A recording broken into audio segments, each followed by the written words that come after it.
압살롬. 요즘은 뭐 사법부가 더 위험하고 해가지고 뭐 너무 부드러운 코너야. 우리 상상력이 막 뛰어나오니까. 네. 자, 전우영, 김태용 이군 그리고 강정희 의원은 전화 연결돼 있습니다. 안녕하십니까? 안녕하십니까? 안녕하십니까? 자, 전화 연결돼 있어서 이제 바쁘시니까 먼저 자, 이 대법이 왜 이래요? 지난주에 잠깐 대법 얘기 꼭 하고 싶다고 좀 못했었잖아요. 그때 했던 얘기가 주로 이제 법에 3원이 있다면 검찰이 과거를 통해서 말 그대로 미래를 손보고 싶어 한다면 미래 권력의 손을 직접 댈 수 있는 게 타노스처럼 미래를 바꿔버린다라고 자기들이 그 정도 세계를 파괴할 수 있는 권력을 있다고 믿고 있는 타노스 같은 사법부일 텐데 지금 아무래도 검찰하고 둘이 서로 해경을 놓고 싸우는 것 같다라는 말씀을 드렸었죠. 근데 역시나 그런 우려가 불행하게도 좀 맞아 떨어진다는 생각이 드는데 결론적으로 말하면 저는 이게 제2의 인혁당 사건이라고 보고 있습니다. 사법살인의 날이 1975년 4월 9일이 사법 암흑의 날이라고 기록되어 있지 않습니까? 우리에게. 절차적 공정성, 사법적 당위성, 국민적 요구 같은 한마디로 외피로서의 사람이 체면이라고 하는 거 있죠. 사법부의 체면을 다 버리고 합당하지 않은 판결 재판을 통해서 결국 자신들이 왜곡된 신념을 갖고 있겠죠. 자기는 맞다고 믿고 있겠죠. 그거를 일종의 정의라고 믿고 강박증적으로 집단 히스테리를 했다.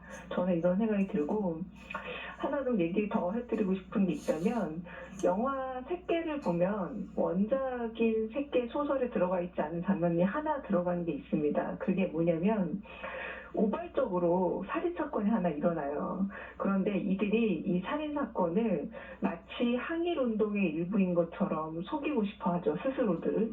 그래서 한 명이 칼을 찌르거든요. 그런데 나머지 거기에 모여있던 10명가량의 친구들이 우리 이 죽은 시체임에도 불구하고 칼을 한 번씩 담궈서 모두 공범이 되자라고 하면서 마치 그 일이 살인사건임에도 불구하고 항일운동의 일부인 것처럼 스스로를 속이는 장면이 나옵니다. 저는 전원합의체가 그런 역할을 했다라고 봐요. 조희대 한 사람이 칼을 휘두르면 되죠. 보자면. 그런데 이 칼을 휘둘러서 돌아올 후과가 워낙 두렵다 보니 공범을 만들려고 전원합의체를 만들었고 물론 그 안에 2명의 독립투사 같은 분이 진짜 독립투사가 있긴 합니다만 결국 검찰이 사법부가 헤게모니를 두고 싸우면서 이기지만 하지만 정말 비윤리적인 건 그 책임감과 윤리의식조차 공범의식으로 나누려 했던 정말 비열한 수였다라는 생각이 듭니다. 자, 우리 전우영 교수님도 항상 브라질 얘기해 오셨는데 딱 그 재판이에요, 그죠? 네. 여러 차례 말씀드렸죠. 첫 번째로 좀 짚고 넘어가야 되는 거는 계속 말씀드렸어요. 이재명의 사법 리스크가 아니라 대한민국의 사법부 리스크다. 맞아요. 이런 얘기 계속 말씀드렸고요. 두 번째로 이게 단지 대한민국에만 일어나는 일이 아니라 좀 민주주의 역사가 짧은 나라에서 자주 일어나고 있는 법치가 민주주의를 압살 파괴하는 현상은 좀 세계적 현상이다. 두 번째 말씀을 드렸고요. 세 번째로 지난주에 말씀드린 내용은 그거였죠. 조희대 대법원의 이른바 이제 이재명 제거는 스탠딩 오더로 받아들이고 있는 것 같다. 그래서 첫 번째 목표는 사법적으로 또는 이제 물리적으로든 정치적으로든 사법적으로든 이재명 제거가 첫 번째 목표고 그게 안 되더라도 이재명에게 심각한 흠집을 내서 다음 정권이 들어서더라도 이제 대선 불복론의 불쏘시개를 제공하고 그리고 안정적 국정 운영을 방해하는 것을 일종의 좀 사명처럼 인식하고 있다라고 말씀을 드렸어요. 그래서 지난주부터도 계속해서 이 조희대 대법관이 이렇게 서두르는 이유가 결코 무죄 주기 위한 것은 아닐 거다라는 이제 총수 말하고 똑같은 좀 생각을 했었고요. 다른 분들은 다들 그럴 리가 없다고 하던데 그럴 리가 없는 사람들이 아니잖아요. 그게 왜 그러냐면 이제 무려 대법관 12명 중에 10명이 그렇게 주장을 했잖아요. 10명이 될 줄 몰랐어요. 그건 이제 다른 나라도 마찬가지예요. 그러니까 화가들은 죽은 다음에 그림값이 올라요. 근데 판검사는 퇴직한 다음에 몸값이 올라요. 이 구조가 이제 다양한 방식으로 사법적 판단을 왜곡시킬 가능성 또는 구체성을 가지고 있어요. 이런 것들 때문에 이게 단지 이 사람들의 정치적 신념과만 관계된 것이 아닐 수도 있다고 저는 생각을 하거든요. 그런데 이제 그런 가능성들이 있는 거죠. 어떠한 판결을 내리거나 어떠한 결정을 하면 이제 연간 얼마짜리 좀 이게 자리를 보장하겠다라든가 이런 제안들이 나올 가능성들이 있는, 항상 그런 가능성들이 있는 속에서 우리가 지금 이런 사법 세계에 살고 있어요. 그래서 우리가 사법부의 양심 또는 이제 이 법과 양심에 의한 판결을 기대할 수 있는 상황이 아니게 돼버렸기 때문에 계속 이제 사법부 리스크가 문제가 되는 거거든요. 그래서 이번에 판결은 이제 이재명에게 좀 흠집을 내서 다음 정부의 정상적인 운영을 방해하겠다고 하는 그 의도가 어느 정도 실현될지 모르겠지만, 그런 만큼 이제 이 사법부를 어떻게 개혁해야 될 것인지, 사법부가 저런 식으로 좀 터무니없는 판결을 하면서 민주주의를 압살하는 이런 세계사적 현상을 우리가 어떻게 모범이 되어서 좀 극복해낼 수 있을 것인지, 이 과제를 제게 던져줬다고 생각을 합니다. 이게 이제 사법개혁은 사람들한테 잘 와닿지 않은 거였거든, 일반인들한테. 검찰까지는 하도 이제 그 정치인들 상대로 해서 이상한 기소를 많이 했기 때문에. 근데 이제 이게 보도도 많이 되고, 법원으로 넘어가면 보도가 잘 없어요. 보도가 잘 없고 판결이 나야지 보도가 되는데, 그때 가면 사건 다 잊어버리거든요. 800원 커피값은 해고가 정당하고 800억 원 탈세는 그냥 봐주자, 이런 판결이 나오는 걸 우리가 계속 겪으면서도 자기가 겪는 일이 별로 아니기 심각성을 때문에 느끼질 못했던 형사재판 겪는 사람이 얼마 없잖아요. 그러니까 자기가 지지하는 정치인들을 괴롭힐 때 이제 그런 식으로 검찰개혁, 특히 뭐 조국 이재명 겪으면서 그게 이제 확고하게 사람들 머릿속에 들어갔는데, 사법부 개혁해야 된다는 건 이번에 처음 들어갔을 것 같아요. 이번엔 뭐 거의 국민들이 확신을 가지게 되었을 겁니다. 이 사건을 보면서. 그 윤석열이 왜 그렇게 카르텔을 싫어했는지 좀 이해가 돼요. 이 법조계 카르텔이 진짜 문제입니다. 한국 사회에서. 사실 이번에 이 대법원의 행동은 법비들의 난이라고 해도 뭐 틀린 말이 아니죠. 내란이다, 내란. 사법부의 내란. 그래서 저는 사법부가 내란이 지속되고 있다는 걸 국민들한테 다시 한번 확인시켜주면서 정신 차려라, 우리 내란 계속할 거다, 이런 신호를 보내는 거라고 생각하고요. 이 원래 조희대가 요구를 받았던 것은 김건희나 뭐 윤석열한테 파기 자판이었을 거라고 생각합니다. 제가 저번에 그렇게 하고 싶었던 것 같아요. 예, 제가 얘기했지만 워낙 그거는 무리여서 그렇죠. 거기까지 못 등강하고. 네. 그랬다가는 너무나 큰 부작용이 우려됐기 때문에 거기까지 못하고 이제 파기환송으로 이렇게 퉁쳤다, 이렇게 이제 보여지는데, 이 사실 이런 행동들이 그 기획자가 있을 거라고 생각하는데요. 저는 극우 세력 내에 어떤 기획을 하냐. 일단 이재명 후보가 대통령에 당선되지 못하도록 최대한 어쨌든 할 수 있는 모든 걸 다 해라. 한다. 예. 그다음에 두 번째는 당선된 다음에도 계속 괴롭혀라. 폭탄을 심어놔야 된다. 네. 끌어내릴 수 있는, 밟으면 터질 수 있는. 예. 그래서 개혁을 하지 못하도록 저지시키거나, 아니면은 기회가 오면 다시 한번 내란을 일으켜서 이재명을 끌어내리자, 뭐 이런 것들을 지금. 당선 무용 주장하자 막. 그렇죠. 네. 이제 때가 되면. 그래서 그런 것들을 하기 위해서 지금 하나하나 차곡차곡 작전들을 시행하고 있다, 이렇게 이제 판단이 됩니다. 따라서 저는 이쪽에서도 정말 좀 써야 된다, 무기를, 그런 생각이 들어요. 그래서 대법원 그 개혁을 위해서 대법관 100명으로 하자. 예, 대법관들 100명으로 하자. 최강욱 의원이 어제 제안했는데, 또 들어보니까 다른 나라는 대법관 100명, 150명 있대요. 뭐 그런 개혁도 이제 필요하겠고, 저는 저쪽에서 이 법을 악용해서 지금 대선에 개입하고 있지 않습니까? 그렇죠. 그러니까 내란을 지속시키는 기본 수단을 법으로 지금 삼고 있어요. 그럼 이쪽에 입법부, 특히 뭐 국민의힘을 제외한 야당에서 유일하게 사용할 수 있는 무기는 탄핵입니다. 지금 법률 제정하고. 이것도 적극적으로 사용해서 그렇죠. 탄핵도 하고 입법도 하고. 네, 내란 세력과 붙어야 된다. 지금 가만히 있으면 절대로 순순히 개혁의 그 길을 터줄 생각은 없을 것이다, 이런 생각을 해봅니다. 2월 3일 전에 이제 이재명 후보를 날릴 수 있는 방법은 없어요. 없기 때문에, 그러면 그 이유를 생각해야 되는데, 말씀하셨듯이 그 입법을 해가지고 재판을 계속 못하게 하는 것도 해야 되고, 또 한편으로는 대법원이 지금 대법관 10명이 여기에 동의했다는 것은 네. 그 윤석열의 대법관이 된 거 아니에요? 그러니까 이게 내란에 동참하는 윤석열의 임명권은 이미 좀 별 의미가 없잖아요. 그런데도 10명이 동의했다는 걸 저는 어디서 좀 그 의미를 찾냐면 윤석열이 처단까지 얘기했으면서 불구하고 결국 그 의료 개혁에 실패했어요. 의사들한테 졌어요. 지금 우리가 인구가 줄어드는 상황에서 늘어나는 좀 시장이 하나가 고령화했다는 의료 시장이고요. 하나는 사법의 정치화를 넘어서 생활의 사법화가 진행되는 이런 상황에서 이제 법률 시장이에요. 그게 어마어마하게 크거든요.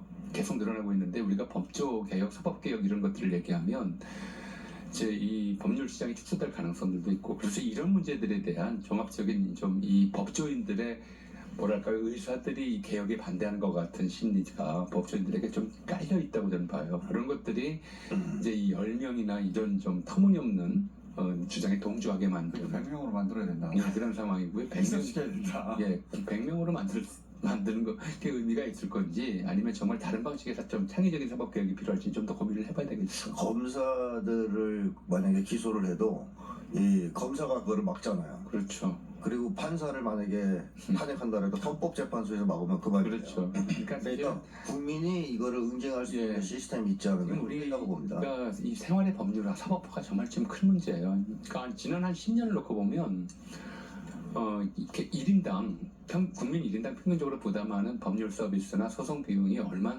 늘었는지 나올 수가 있을 텐데 이상하게 그런 통계는 안 나오더라고요. 그런 통계도 한번 내봐야겠네요. 네. 저는 많습니다. 굉장히 많이 늘어났어요. 사실은요.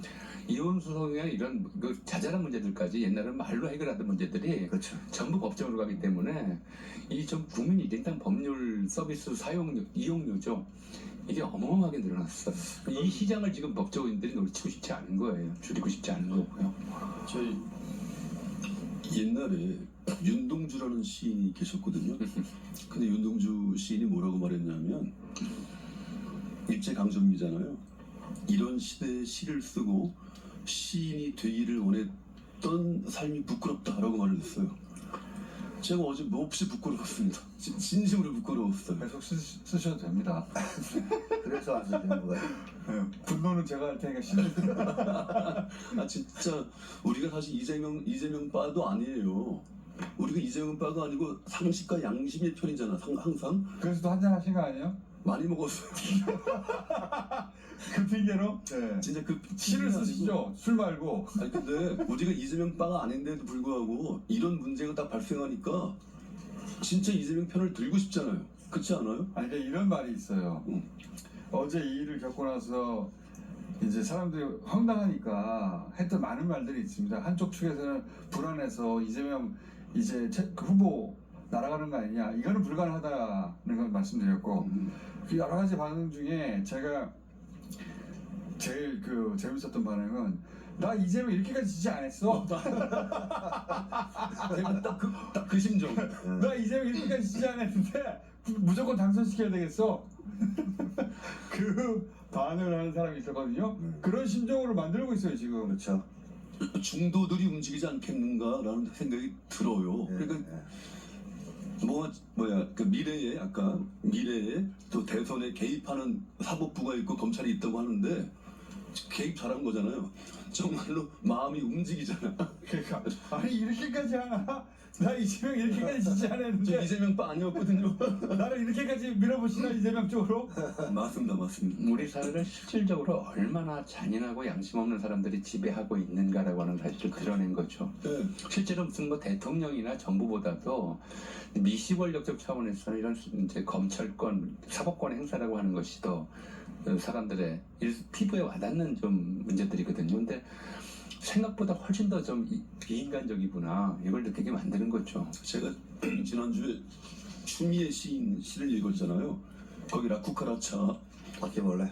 바퀴벌레는 뜻이거든. 예. 온갖 바퀴벌레가 다 등장하고 있어요. 진짜로. 자 우리 또 의원님 연결돼 있고 의원님은 바쁘신 분들이라 여기 계신 분들은 안 바쁜데 바쁘신 분이라 자 이 후보들 이제 보수 후보들 보다 보면 역시 눈에 띄는 건 한동훈 후보예요. 네, 한동훈 후보 참 눈에 돋보입니다. 그 선거운동 방식도 남다르고 이번에 최종 후보는 김문수 의원이면 한덕수달 공산이 크긴 하지만 이번에 역시 눈에 띄는구나. 이번 계속 정치하겠지? 계속 눈에 띄겠구나 싶은데 본인에 대한 자기애가 보통 정치인들은 다 평균을 넘어서는데 이분 너무 각별한 것 같거든요. 그렇지 않습니까? 끊어진 모양인데요. 아니요. 아니요. 우리 아직 잘 있습니다. 네. 네. 안 바쁘시군요. 요거 이렇게 한번 답변하고 마무리하려고 합니다. 네, 자, 네, 요거 제가 마무리하고 가겠습니다. 그러면 사실 그 지난번에 홍준표 후보가 살아있었을 때 저는 가장 흥미로웠던 질문이 뭐냐면 바퀴와 바퀴벌레 중에 뭐가 되겠냐라는 질문에 한동훈이 대답을 한 게 뭐였냐면 그래도 살아있으니까 나는 바퀴벌레 할래요라는 대답을 했어요. 제가 여기서 읽은 건 사법부의 지금 쿠데타와 매우 연결이 되는 법 만지고 사는 사람들이 뭘 생각하는가. 생명, 사람만 있다면 벌레라도 되겠다라는 심리인 겁니다. 거기서 그것도 읽어내는. 맞습니다. 네. 생명이 없어도 바퀴가 되어서 내가 대한민국 경제를 굴리겠다라는 비유적 상상력이 없는 거예요. 비유적 상상력으로 대한민국의 바퀴가 되느니 아무도 모르고 그 암흑의 세계를 살아가는 바퀴벌레라도 하겠다라는 이 강력한 삶의 의지는 결국은 생명이 있으면 모든 것이 더 낫다는 쾌락주의자의 면모이기도 한데 그가 멋진 척하는 이유도 보면 쾌락주의자로서 면모를 나름 멋지게 꾸미고 싶은 거다라는 생각이 들고 그래서 그때 당시에 홍준표 후보도 어떤 희한한 표현을 했냐면 가발이냐 그 반대말은 우리는 보통 진짜 머리냐라고 쓰거든요. 자기 머리냐 진짜 머리냐. 근데 뭐라고 질문했냐면 진짜 머리라는 표현이 아니라 생머리냐라고 물어봤어요. 머리냐? 생머리의 반대말은 뭡니까? 죽은 머리잖아요. 남의 머리. 가발. 그러니까 그거를 우리가 보통 진짜 머리냐라고 표현하는데 생머리냐 죽은 머리냐. 이 대한민국 법조계 사람들의 어휘 체계에서는 모든 게 사느냐 죽느냐로 보는구나. 그래서 살아있으면 개똥밭에 굴러도 어떤 방식으로도 굴르고 싶어하는 삶에 대한 과도한 집착과 달관이 결국 자기 희생 따위는 모르는 세계관으로 도출이 됐는데 저는 한동훈 후보의 이 멋져 보이고 싶음의 가장 밑바닥에는 살아서 이 세상의 모든 쾌락을 바닥까지 맛보고 싶다라는 이 쾌락주의자로서의 고백과 다를 바 없다라고 생각을 합니다. 네. 참, 우리가 이 한동훈의 자기에 대해서 여러 번 다루긴 했는데 볼 때마다 업그레이드가 되고 볼 때마다 신선합니다. 이 나이에 이렇게까지 하는 거는 쉽지가 않은데. 새로운 자기 발견입니다. 자기 애라는 말이 네. 맞질 않는 것 같아요. 그럼 뭘까요? 이 애라고 하는 한자는 받을 숫자의 마음 심자거든요. 자기 마음 속에 담아두는 거예요. 좀 한 20년, 30년 전만 해도 한국 사람 사랑한다는 말을 남에게 거의 못했어요. 제 아는 제가 몇 년 선배만 해도 평생 자기 부인한테 사랑한다는 말을 해본 적이 없대요. 그렇다고 사랑하지 않는 건 아닌데 이 사랑이라고 하는 건 그렇게 드러내는 게 아니거든요. 그러니까 예컨대 우리가 거리에서 좀 지하철이나 이런 데서 과도하게 이렇게 좀 스케치하는 좀 젊은 커플들을 보면서 애정 표현이라고 하는데 이거 애정 표현 아니에요. 욕정 표현이지. 애정 표현은 그렇게 하는 게 아니거든요. 그러니까 근데 그렇게 해도 되는 세상이 되고 그렇게 하더라도 그러니까 그 한동훈의 저거는 애정 그 얘기 애가 잘못하시면 아니고 노땅 취급받습니다. 아니 그러니까 자기 애가 아니고요. 네. 자기 과시욕이에요. 자기 과시요. 자기 욕 그러니까 욕정과 욕망의 표현이지 자기를 사랑하는 표현이 아니라 자아가 비어있다. 자기 욕조인가? 예. 자기 과시욕, 현시욕이죠. 뭔가 좀 멋있게 보여야만 된다고 하는 그런 강박관념 같은 것들이 있어서 스스로 배우처럼 행동하려고 하고 스스로 남의 우러러보는 존재가 되려고 하고 또 그거를 그 마음을 숨기지는 못하는. 이거 막 예를 들어 기타 꺼내서 막 치고 예. 하면 이건 그건 자기를 사랑하면 그렇게 할 수가 없어. 원래 저거는 중학과 2, 3학년 그러니까. 정도에서 끝나는 건데 그래서 저는 저희 어떻게 남아있지? 우리가 살롱 처음 시작할 때 윤석열에 대해서 우리 김태형 소장이나 강유정 의원이랑 규정했던 것이 자아가 비었다. 근데 그 점에서 자아가 없기 때문에 저렇게 뭔가를 꾸며서 드러내려고 하는 거거든요.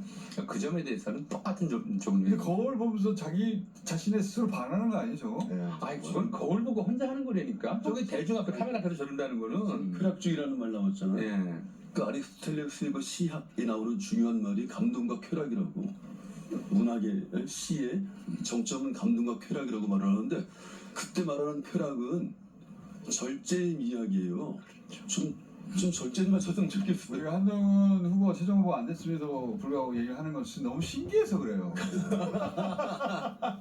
너무 신기해가지고 야, 앞으로 계속 나올 아니, 텐데. 그 초등학교 때부터 저런 캐릭터는 평생 많이 봐왔어요. 꼭 이제 뭐 우리 김태우 소장님 전문이지만 50대가 되면 저거 사라지지 않습니까? 이게 그러니까 자기 재발견이라니까. 네. 제발요. 그 자기애가 일단 정상적인 것이고 건전한 것이다. 이게 과하지 않으면 전혀 그건 시비 걸 문제가 아니다라고 그렇죠. 말씀드리고 싶고요. 에릭 프롬이라는 심리학자가 여기에 대해서 아주 정확한 얘기를 한 게 하나 있어서 읽어드리겠습니다. 표면적으로 이러한 인간은 스스로를 대단히 사랑하는 것처럼 보이지만 실제로는 자기 자신을 좋아하지 않으며, 이게 핵심이죠.